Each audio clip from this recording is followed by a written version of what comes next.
PowerPoint gives you the ability to compare and review changes between two documents.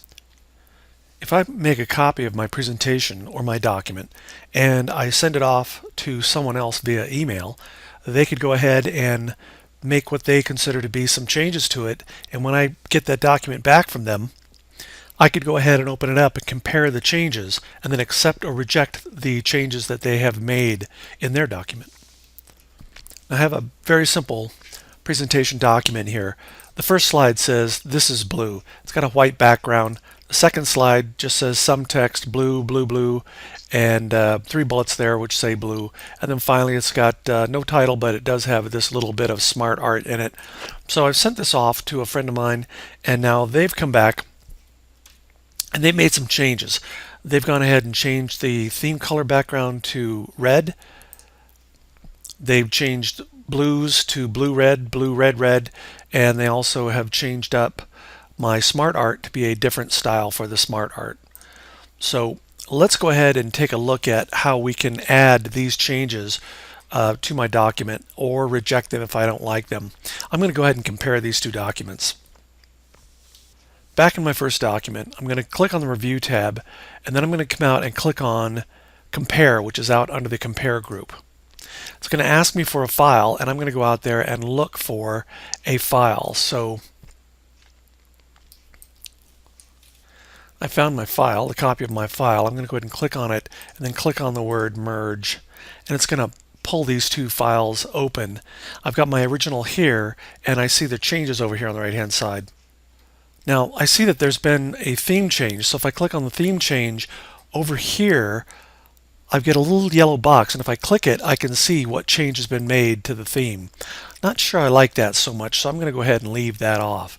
Back here under Slides, I can see, looking at this slide, if I want to, I like the whole slide the way it is, I could go ahead and accept changes by this reviewer after reviewing, and it would go ahead and pull this up.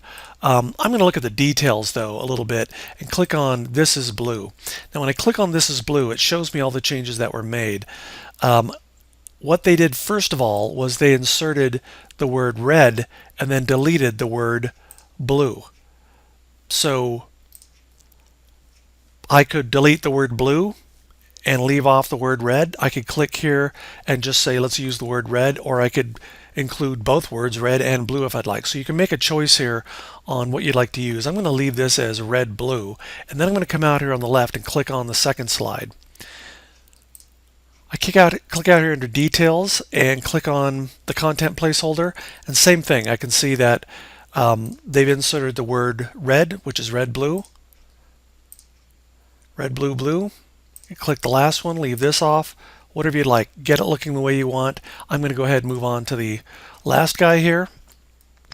And content placeholder, if I click on this guy, you can see the change they made. I'd like that. I'm going to go ahead and leave that in place. Now as you do this, you could instead accept or reject the changes here, but we're accepting or rejecting the changes just by coming out and unchecking or checking these boxes. So if you have a lot of detail, this might be the way to go. If you're just like looking at the whole slide and just accepting them all at once, you could just accept it or reject it and then click on to the next slide. But we're just doing it manually by clicking on the slides as we go. So everything looks pretty good. I've kept the changes that I want, and I'm just going to go ahead and click on End Review. Now it's going to give me this strange warning saying, you want to end the review. This will end the review, and any unapplied changes will be discarded. It's a little confusing there. I'm just going to go ahead and say yes. Everything's fine. I've got my editing changes that I made all set up. At this point, I could go ahead and close the file. It's going to ask me to change or save the file, and if I choose to save the file, then these changes will be permanent, but I could always come out here and just say don't save the file when I close it, and then all of this editing that was done during the time it's been opened will be gone, and I'll just go back to the way it was before I opened it up. So I'm going to go ahead and just click on Close to close this guy, and there's the message. So you can choose to save it or not.